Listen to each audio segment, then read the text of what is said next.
ಎಲ್ಲರಿಗೂ welcome back to my channel. ಇವತ್ತು ನಾನು ನಿಮ್ಮ ಜೊತೆ ನಮ್ಮ ಫ್ಯಾಮಿಲಿ ಜೊತೆ ಮಾಡಿರೋ ಒಂದು ಚೆನ್ನಾಗಿರೋ ಔಟಿಂಗ್ನ ಶೇರ್ ಮಾಡ್ಕೋಬೇಕು ಅಂತ ಬಂದಿದ್ದೀನಿ. ನಾವು ಎಲ್ಲ ಸೇರಿಕೊಂಡು ಬೆಂಗಳೂರು ಸುತ್ತಮುತ್ತ ಇರುವ ಕೆಲವೊಂದು ಫೇಮಸ್ ಆಗಿರೋ ದೇವಸ್ಥಾನಗಳಿಗೆ ಹೋಗಿದ್ವಿ. ತುಂಬ ಚೆನ್ನಾಗಿತ್ತು ಎಕ್ಸ್ಪೀರಿಯೆನ್ಸು. ಬನ್ನಿ ಇವತ್ತು ಫುಲ್ ಡೇನ ನಿಮ್ಮ ಜೊತೆ ಶೇರ್ ಮಾಡ್ತೀನಿ. ಫಸ್ಟು ನಾವು ಹೋಗಿದ್ದು ಪಂಚಮುಖಿ ಗಣೇಶ ಟೆಂಪಲ್ಗೆ. ಅಲ್ಲಿ ದರ್ಶನ ಮಾಡಿದ್ವಿ. ತುಂಬ ಶಾಂತಿ, ಕಾಮು ಅಟ್ಮಾಸ್ಫಿಯರ್ ಇತ್ತು. ಡೇ ಸ್ಟಾರ್ಟ್ ಮಾಡೋಕ್ಕೆ ಪರ್ಫೆಕ್ಟ್ ಪ್ಲೇಸ್ ಅಂತ ಫೀಲ್ ಆಯಿತು. ಅಲ್ಲಿಂದ ನಾವು ರಾಮನಗರ ಕಡೆ ಹೊರಟ್ವಿ. ಬಿಡದಿ ಅಂದರೆ ನೆನಪಾಗೋದೇ ಬಿಸಿ ಬಿಸಿ ಬಿಡದಿ ಇಡ್ಲಿ. ಎಲ್ಲ ಬಿಡದಿ ಇಡ್ಲಿ ತಿಂದ್ಕೊಂಡು ಆಮೇಲೆ ನಾವು ಅಲ್ಲಿಂದ ಹೊರಟ್ವಿ. ಹಂಗೆ ದಾರಿಯಲ್ಲಿ ಪಾಪು ಜೊತೆನೂ ಸ್ವಲ್ಪ ಮಸ್ತಿ ಮಾಡ್ಕೊಂಡು ಹೋಗ್ತಿದ್ವಿ.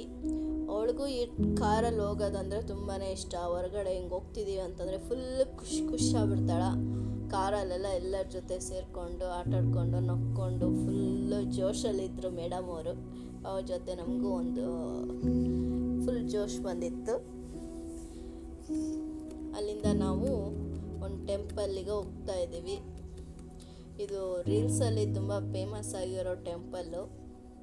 ಸರ ವಿಸಿಟ್ ಕೊಡೋಣ ಅಂದ್ಕೊಂಡು ಪ್ಲ್ಯಾನ್ ಮಾಡಿಕೊಂಡು ಇವತ್ತು ಹೊರಟಿದ್ದೀವಿ. ಇದು ಟೆಂಪಲ್ ಇರೋದು ಬೆಟ್ಟದ ಮೇಲೆ, ತುಂಬ ದೂರ ಇದೆ. ನಮಗಂತೂ ಫುಲ್ಲು ದೂರ ಇತ್ತು. ಅಲ್ಲಿರೋರಿಗೆ ಹತ್ರ ಇರ್ಬೋದು, ರಾಮನಗರದವ್ರಿಗೆ. ನಮಗೆ ಫುಲ್ ದೂರ ಇತ್ತು. ಇಲ್ಲಿಗೆ ಬಂದಮೇಲೆ ಗೊತ್ತಾಯಿತು, ಇಲ್ಲಿ ಬರಬೇಕು ಅಂದರೆ ಡ್ರೈವಿಂಗಲ್ಲಿ ಎಕ್ಸ್ಪರ್ಟ್ ಆಗಿರೋರೇ ಬೆಸ್ಟು. ಆ ಥರ ಇದೆ ರೋಡು, ಎಡ್ಜಲ್ಲೇ ಇದೆ. ಇಲ್ಲಿ ಏನಾಗುತ್ತೋ ಎಲ್ಲಿ ಬಿಡ್ತೀವೋ ಅನ್ನೋ ಭಯ ಇರುತ್ತೆ. ದೇವಸ್ಥಾನ ಬಂದ್ಬಿಟ್ಟು ಬೆಟ್ಟದ ಮೇಲೆ ಇರೋದ್ರಿಂದ ತುಂಬ ಮೇಲೆ ಹತ್ತಬೇಕಾಗಿತ್ತು. But ಬೈಕವ್ರಿಗೆ okay. ಇದು ಎಲ್ಲ ರೀಲ್ಸಲ್ಲಿ ಫೇಮಸ್ ಆಗಿದೆ ಅಂತ ನೋಡ್ಕೊಂಡೇ ಬಂದವ್ರು ಜಾಸ್ತಿ ಇದ್ದರು ಅಲ್ಲಿ. ನಾವು ಕೂಡ ರೀಲ್ಸ್ ನೋಡಿಕೊಂಡೇ ಬಂದಿರೋದು ಈ ಪ್ಲೇಸ್ಗೆ. ಬಟ್ ಕೇರ್ಫುಲ್ಲಾಗಿ ಗಾಡಿ ಓಡಿಸ್ಬೇಕಿಲ್ಲ ಈ ಕಡೆ ಬಂದರೆ, ಯಾಕಂದರೆ ಬೆಟ್ಟದ ಮೇಲೆ ಇದೆ. ಸ್ವಲ್ಪ ಹುಷಾರಾಗಿದ್ದರೆ ಬೆಸ್ಟು. ಇಲ್ಲಿಗೆ ಬರೋರು ಸ್ವಲ್ಪ ಕೇರ್ಫುಲ್ಲಾಗಿ ಗಾಡಿ ಓಡಿಸಿ. ಫೈನಲಿ ದೇವಸ್ಥಾನ ರೀಚ್ ಆದ್ವಿ. ಇದು ಬೆಟ್ಟದ ಮೇಲಿದೆ, ಆದರೆ ಮೇಲಿಂದ ನೋಡೋಕ್ಕೆ ಮಾತ್ರ ತುಂಬ ಚೆನ್ನಾಗಿತ್ತು ವ್ಯೂವು. ನೇಚರ್ ಕೂಡ ತುಂಬ ಚೆನ್ನಾಗಿತ್ತು. ಬಟ್ ರಿಯಲಿಗೂ ರಿಯಾಲಿಟಿಗೂ ತುಂಬ ಡಿಫ್ರೆನ್ಸ್ ಇರುತ್ತೆ. ತುಂಬ ರಶ್ ಇತ್ತು, ಚೆನ್ನಾಗಿತ್ತು. ಫೇಮಸ್ ಅಲ್ವಾ ರೀಲ್ಸಲ್ಲಿ, ಹಂಗಾಗಿ ಎಲ್ಲ ತುಂಬ ಚೆನ್ನಾಗಿ ಬಂದಿದ್ದರು. ಸಖತ್ತಾಗಿತ್ತು ಮಾತ್ರ. ದೇವಸ್ಥಾನ ತುಂಬ ಚೆನ್ನಾಗಿತ್ತು, ವ್ಯೂ ಕೂಡ ಚೆನ್ನಾಗಿತ್ತು.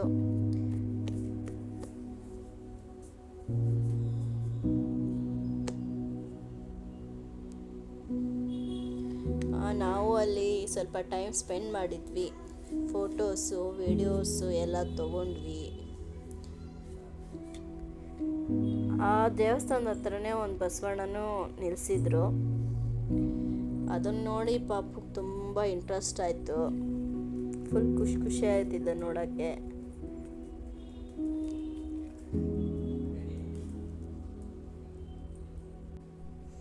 ದರ್ಶನ ಎಲ್ಲ ಮಾಡ್ಕೊಂಡ್ವಿ. ಎಲ್ಲ ದರ್ಶನ ಮಾಡಿಕೊಂಡು ಪ್ರಸಾದ ಇತ್ತು. ಪ್ರಸಾದ ತಿನ್ಕೊಂಡು ಪಾಪು ಜೊತೆನೂ ಒಂದು ಕ್ಯೂಟ್ ಮೂಮೆಂಟ್ಸ್ನ ಶುರು ಮಾಡಿದ್ವಿ. ಅವಳು ಒಳ್ಳೊಳ್ಳೆ ಫೋಸ್ಗಳೆಲ್ಲ ಕೊಡ್ತಿದ್ಲು ಫೋಟೋಸ್ಗೆ. ಹಾಗೆ ವಿಡಿಯೋ ತಗೊಂಡ್ವಿ. ಶಿವಲಿಂಗನ ಬಿಡೋಕ್ಕೆ ರೆಡಿ ಇರಲಿಲ್ಲ, ಕ್ಯೂಟಾಗಿ ಹಿಡ್ಕೊಂಬಿಟ್ಟಿದ್ಲು ಶಿವಲಿಂಗನ. ಪಾಪುದು ಕ್ಯೂಟ್ ಮೂಮೆಂಟ್ಸ್ ಎಲ್ಲ ಕ್ಯಾಪ್ಚರ್ ಮಾಡ್ಕೊಂಡ್ವಿ. ಹಂಗೆ ಎಲ್ಲ ಸುತ್ತಾಡಿಕೊಂಡು ಅಲ್ಲಿಂದ ನಾವು ನೆಕ್ಸ್ಟ್ ಹೊರಟ್ವಿ. ಬರ್ತಾ ದಾರಿಯಲ್ಲಿ ತುಂಬ ಬಾಯಾರಿಕೆ ಆಗ್ತಿತ್ತು. ಎಳ್ನೀರು ನೋಡಿದ್ವಿ. ಎಳ್ನೀರು ಕುಡ್ಕೊಂಡು ಬರೋಣ ಅಂತ ನಾವು ಎಳ್ನೀರು ಕುಡಿಯೋಕ್ಕೆ ಹೋದ್ವಿ. ಅಲ್ಲಿ ಹೋದ್ಮೇಲೆ ಗೊತ್ತಾಯಿತು ಎಳ್ನೀರು ಕಡಿತಾ ಇದ್ದಿದ್ದು ಒಂದು ಅಜ್ಜಿ. ಅದಕ್ಕೆ ಇದೊಂದು ಕ್ಯಾಪ್ಚರ್ ಮಾಡ್ಕೊಂಡೆ.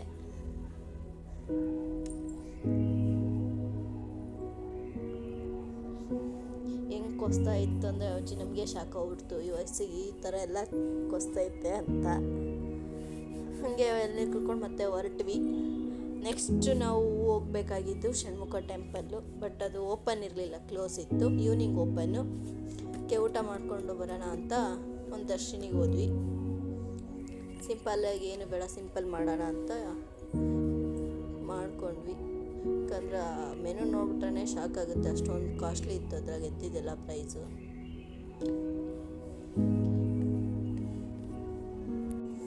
ಅದಕ್ಕೆ ನೆಕ್ಸ್ಟು ನೀಟಾಗಿ ಊಟನೆಲ್ಲ ಮನೇಲೇ ಮಾಡ್ಕೊಂಡು ಬಾಕ್ಸ್ ಕಟ್ಕೊಂಡು ಹೋಗ್ಬೇಕು ಅಂತ ಪ್ಲ್ಯಾನ್ ಮಾಡ್ಕೊಂಡ್ವಿ.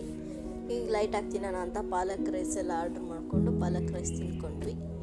ಅಲ್ಲಿಂದ ನೆಕ್ಸ್ಟ್ ಹೊರಟ್ವಿ. ಹೋಗ್ತಾ ದಾರಿಯಲ್ಲಿ ಗೊಂಬೆಗಳಿದ್ವು. ನಮ್ಮ ಪಾಪುಗೆ ನಾವು ಒಂದು ಗೊಂಬೆನೂ ತೊಗೊಂಡಿರಲಿಲ್ಲ ಇದುವರೆಗೂ, ಅದಕ್ಕೆ ಗೊಂಬೆ ತೊಗೊಳೋಣ ಅಂತ ಹೋದ್ವಿ. ನಾರ್ಮಲಿ ನಾವು ಗೊಂಬೆಗಳನ್ನ ಮಾಲಲ್ಲಿ ತೊಗೋತೀವಿ, ಆದರೆ ಇವಾಗ ಇವರಿಂದ ತೊಗೊಂಡಾಗ ಅವ್ರಿಗೂ ಒಂದು ಸ್ಮಾಲ್ ಬಿಸ್ನೆಸ್ಗೆ ಹೆಲ್ಪ್ ಮಾಡ್ದಂಗೆ ಆಗುತ್ತೆ, ಸಪೋರ್ಟ್ ಮಾಡ್ದಂಗೆ ಆಗುತ್ತೆ. ನಾವು ಒಂದು ತೊಗೊಂಡ್ವಿ. ಆಮೇಲೆ ಈವ್ನಿಂಗ್ ಆಗ್ತಾ ನಾವು ಷಣ್ಮುಖ ಟೆಂಪಲ್ಗೆ ಹೋಗಿದ್ವಿ. ಹೋಗ್ತಾ ಹೋಗ್ತಾ ಸ್ಟೆಪ್ಸ್ ಎಲ್ಲ ಹತ್ತಬೇಕಿತ್ತು, ಹತ್ತಿದ್ವಿ. ಹೋಗ್ತಾ ಗೊತ್ತಾಯಿತು ಟೆಂಪಲ್ ಇದು ಅಂತ. ಅಷ್ಟು ಚೆನ್ನಾಗಿತ್ತು, ತುಂಬ ಚೆನ್ನಾಗಿತ್ತು.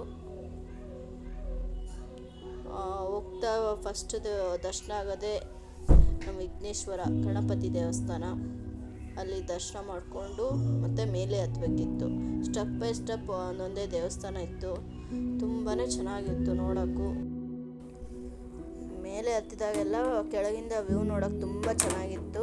ಊರ ಮಧ್ಯದಲ್ಲೇ ಇದೆ, ಇದು ಸಿಟಿ ಮಧ್ಯದಲ್ಲೇ. ಇದು ಕೂಡ ಫೇಮಸ್ ಆಗಿರೋ ದೇವಸ್ಥಾನ, ಬಟ್ ಇದು ಹಳೆ ದೇವಸ್ಥಾನನೇ, ಇತ್ತೀಚೆಗೆ ಇನ್ನೂ ಫೇಮಸ್ ಆಗಿದೆ. ಒಂದೊಂದೇ ಸ್ಟೆಪ್ ಹತ್ತಿದಾಗೆಲ್ಲ ಒಂದೊಂದೇ ಟೆಂಪಲ್ ಇತ್ತು. ವಿಘ್ನೇಶ್ವರ ಟೆಂಪಲ್ ಆದ ತಕ್ಷಣವೇ ನೆಕ್ಸ್ಟ್ ಟೆಂಪಲ್ ಇದ್ದಿದ್ದೆ ಶಿವನ ಟೆಂಪಲ್ಲು. ಈಶ್ವರ ಮತ್ತು ಅದರ ಅಕ್ಕಪಕ್ಕ ಗಂಗೆ ಗೌರಿ ದೇವಸ್ಥಾನವೂ ಇತ್ತು. ಹಂಗೆ ಮೇಲೆ ಹೋದರೆ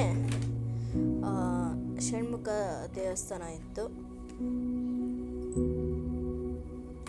ಒಳಗಡೆ ಅಲೋ ಇರಲಿಲ್ಲ, ಸುಮ್ಮನೆ ಹಂಗೆ ಒಂದು ಕ್ಲಿಪ್ ತೊಗೊಂಡ್ವಿ. ಅಲ್ಲೆಲ್ಲ ಇದ್ದಿದ್ದು ಗಣೇಶನದು ನಾನಾ ಥರದ ಗಣೇಶ ಇತ್ತು ವಿಗ್ರಹಗಳು. ಇಲ್ಲಿ ಹೈಲೈಟ್ಸ್ ಅಂದರೆ ಷಟ್ಪದಿ ಮುಖಗಳು ಇತ್ತು, ಷಣ್ಮುಖ ಅವ್ರದ್ದು. ದರ್ಶನನೂ ಮಾಡಿದ್ವಿ, ತುಂಬ ಚೆನ್ನಾಗಿತ್ತು. ದೇವಸ್ಥಾನ ಮಾತ್ರ ತುಂಬ ಚೆನ್ನಾಗಿ ಕಟ್ಟಿದ್ರು. ಒಳಗಡೆ ಇನ್ನೂ ಪೇಂಟಿಂಗ್ಸ್ ಚೆನ್ನಾಗಿತ್ತು. ಇದು ಆಂಧ್ರ ತಮಿಳ್ನಾಡು ಅಲ್ಲೇ ದೊಡ್ಡ ದೇವಸ್ಥಾನ ಇದೆ, ಇಲ್ಲಿ ಅದಕ್ಕೆ ಚಿಕ್ಕದು ಮಾಡಿದ್ದಾರೆ. ತುಂಬ ಚೆನ್ನಾಗಿತ್ತು ದೇವಸ್ಥಾನ ಮಾತ್ರ. ಬರೋಷ್ಟರಲ್ಲೇ ಕತ್ಲಾಗ್ಬಿಟ್ಟಿತ್ತು, ಬಟ್ ಇವತ್ತಿನ ದಿನ ಮಾತ್ರ ಸ್ಪೆಷಲ್ ಆಗಿತ್ತು, ಚೆನ್ನಾಗಿತ್ತು. ಈ ಥರ ದೇವಸ್ಥಾನಗಳಿಗೆ ಹೋಗಿ ಬರ್ತಿದ್ರೆ ಮನಸ್ಸಿಗೆ ಒಂದು ನೆಮ್ಮದಿ ಸಿಗುತ್ತಾ. ಈ ಬ್ಯುಸಿ ಲೈಫ್ನಾಗ ಸ್ವಲ್ಪ ಟೈಮ್ ತೊಗೊಂಡು ಫ್ಯಾಮಿಲಿ ಜೊತೆ ಈ ಥರ ಟೆಂಪಲ್ ಹೋಗಿ ಬನ್ನಿ, ತುಂಬ ಚೆನ್ನಾಗಿರುತ್ತಾ. ಇವತ್ತಾಗ ನಿಮಗೆ ಇಷ್ಟ ಆಯಿತು ಅಂತ ಅನಿಸುತ್ತೆ. ಇಷ್ಟ ಆದರೆ ಲೈಕ್ ಮಾಡಿ, ಶೇರ್ ಮಾಡಿ, ಸಬ್ಸ್ಕ್ರೈಬ್ ಮಾಡಿ, ಬೆಲ್ ಬಟನ್ ಪ್ರೆಸ್ ಮಾಡೋದು ಮರಿಬೇಡಿ. Thank you for watching.